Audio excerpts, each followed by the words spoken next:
आदाब दोस्तों, आपका एमडी न्यूज चैनल 1 पर स्वागत है। दोस्तों, बांग्लादेश की पूर्व प्रधानमंत्री और बीएनपी प्रमुख खालिदा जिया के निधन ने न केवल बांग्लादेश बल्कि पूरे दक्षिण एशिया की राजनीति में एक खालीपन पैदा कर दिया है। दोस्तों, उनके अंतरिम संस्कार में शामिल होने के लिए भारत समेत कई पड़ोसी देशों के प्रतिनिधि ढाका पहुंचे, लेकिन यह सिर्फ एक शोक सभा नहीं थी, बल्कि इसके पीछे छिपे कूटनीतिक संदेश बहुत गहरे थे। भारत के विदेश मंत्री एस जयशंकर का वहां जाना एक बड़ा संकेत था। भारत की अब बांग्लादेश की राजनीति में एक नए समीकरण की तलाश कर रहा है। खालिदा जिया लंबे समय तक भारत के प्रति सख्त रुख करने के लिए जानी जाती थी, लेकिन उनके निधन पर भारत की संवेदनशीलता भविष्य के संबंधों की एक नई पटकथा लिख रही है। दोस्तों, सबसे ज्यादा चर्चा इस बात की हो रही है कि भारत विदेश मंत्री एस जयशंकर ढाका तो गए, लेकिन उनकी वहां की अंतरिम सरकार के प्रमुख सलाहकार प्रोफेसर मोहम्मद यूनुस के साथ कोई औपचारिक बैठक नहीं हुई। आमतौर पर जब इतने बड़े कदम का नेता किसी देश जाता है तो वहां के राष्ट्राध्यक्ष से मुलाकात तय होती है। हालांकि पाकिस्तान के स्पीकर और नेपाल के विदेश मंत्री ने यूनुस से मुलाकात की, लेकिन भारत के मामले में ऐसा नहीं हुआ। इसे कूटनीतिक हलकों में एक कोल्ड शोल्ड या सोची समझी दूरी के रूप में देखा जा रहा है। क्या यह सिर्फ समय की कमी थी या भारत और बांग्लादेश की वर्तमान सरकार के बीच बढ़ती खाई का प्रमाण? दोस्तों, ध्यान से सुनिए। बांग्लादेश के विदेश मंत्रालय ने कहा कि यह एक बहुत ही छोटी और निजी यात्रा थी, इसलिए औपचारिक बैठकों का समय नहीं था। प्रवक्ता महबूबुल आलम ने सफाई दी कि जयशंकर की मुलाकात की विदेश सलाहकार आसिफ जनरल और राष्ट्रीय सुरक्षा सलाहकार से हुई, जिसे सकारात्मक माना जाना चाहिए। लेकिन यह सवाल उठता है कि अगर पाकिस्तान और नेपाल के प्रतिनिधियों के लिए समय था तो भारत के लिए क्यों नहीं? अंतर्राष्ट्रीय संबंधों में बड़ी लैंग्वेज और शेड्यूलिंग बहुत कुछ कहती है। जब दो देशों के बीच रिश्ते पहले से ही तनावपूर्ण हो तो ऐसी घटना को इग्नोर नहीं किया जा सकता। दोस्तों, यह प्रोटोकॉल की कमी है या राजनीति का नया चेहरा? दोस्तों, ध्यान से सुनिए। एक और दिलचस्प मोड़ तब आया जब प्रधानमंत्री नरेंद्र मोदी ने खालिदा जिया के निधन पर शोक संदेश भेजा। इस संदेश में बीएनपी के कार्यवाहक अध्यक्ष और खालिदा जिया के बेटे तारिक रहमान के विशेष रूप से जिक्र किया गया। कूटनीतिक विशेषज्ञ इसे भारत के रुख में एक बड़े बदलाव के रूप में देख रहे हैं। सालों तक भारत ने तारिक रहमान और बीएनपी से दूरी बनाकर रखी क्योंकि उन्हें भारत विरोधी माना जाता था, लेकिन अब सीधे उन्हें संबोधित करना यह दर्शाता है कि भारत बांग्लादेश के भविष्य के नेतृत्व के साथ संबंध सुधारने के लिए तैयार है। यह एक स्पष्ट संकेत है कि भारत अब केवल एक पार्टी अवामी लीग के भरोसे नहीं रहना चाहता। दोस्तों, ध्यान से सुनिए। शेख हसीना के देश छोड़ने के बाद से भारत के लिए बांग्लादेश स्थितियां काफी बदल गई है। अवामी लीग के साथ भारत के रिश्ते बेहद मजबूत थे, लेकिन अब बीएनपी एक बड़ी ताकत के रूप में उभर रही है। जयशंकर की यात्रा और तारिक रहमान को भेजा गया संदेश यह बताता है कि भारत अपनी बॉस के बदल रहा है। यह एक रणनीतिक कदम है ताकि अगर भविष्य में बीएनपी सत्ता में आती है तो भारत के पास बातचीत करने का रास्ता खुला रहे।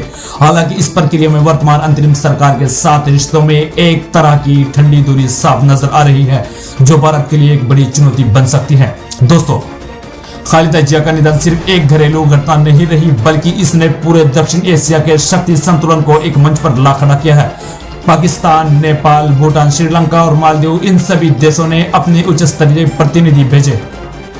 यहाँ गौर करने वाली बात यह है कि जहां भारत के लिए यह एक डैमेज कंट्रोल की स्थिति थी, वहीं पाकिस्तान जैसे देश के लिए एक बांग्लादेश में अपनी खोई हुई जमीन वापस पाने का एक सुनहरा मौका था।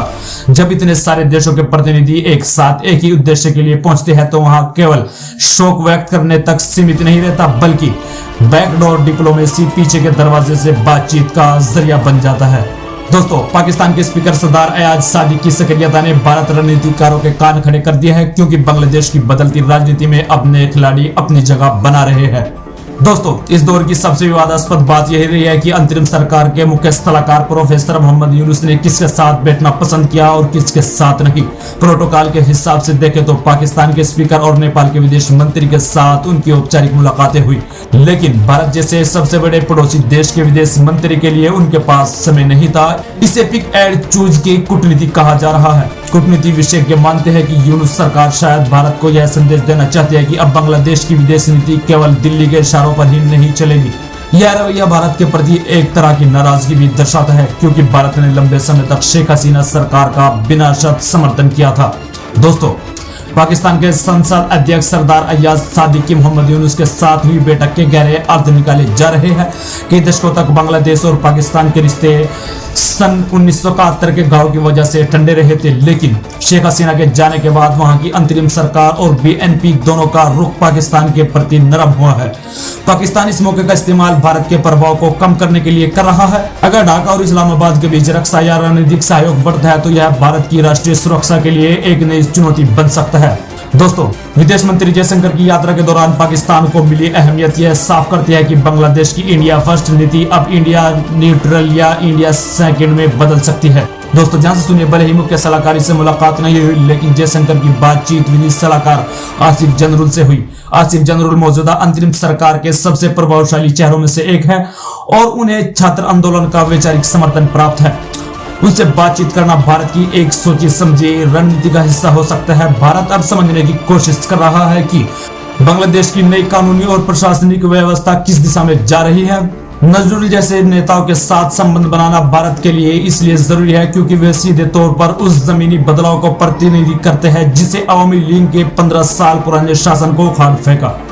दोस्तों, क्या यह बातचीत भविष्य में शेख हसीना के प्रत्यर्पण जैसे संवेदनशील मुद्दों पर किसी समझौते की नींव हो सकती है? दोस्तों, अंतिम सरकार के विदेश मंत्रालय में सलाहकार तौहीद हुसैन ने इस यात्रा पर जो टिप्पणी की है वह काफी ठंडी थी। उन्होंने कहा कि इस यात्रा को राजनीतिक दृष्टिकोण से नहीं देखा जाना चाहिए। यह एक तरह का रक्षात्मक बयान था जो यह दिखाता है कि वर्तमान सरकार भारत के साथ किसी भी तरह की विशेष दोस्ती को सार्वजनिक रूप से स्वीकार करने में हिचकिचा रही है। उन्होंने यह भी कहा है कि यह यात्रा संबंधों में कितनी राहत लाएगी यह समय ही बताएगा। तो दोस्तों, जुड़ते रहिए आप अपने इस न्यूज चैनल पर। हम आपको समय समय पर सही और सटीक न्यूज देते रहेंगे। चैनल को लाइक और सब्सक्राइब करना बिल्कुल ना भूले ताकि आने वाली न्यूज आप तक पहुंचती रहे। और हाँ, हमें कमेंट में जरूर लिखिए कि आप हमारी न्यूज किस जगह से देख रहे हैं। तो मिलता है नेक्स्ट न्यूज में, जब तक के लिए जय हिंद।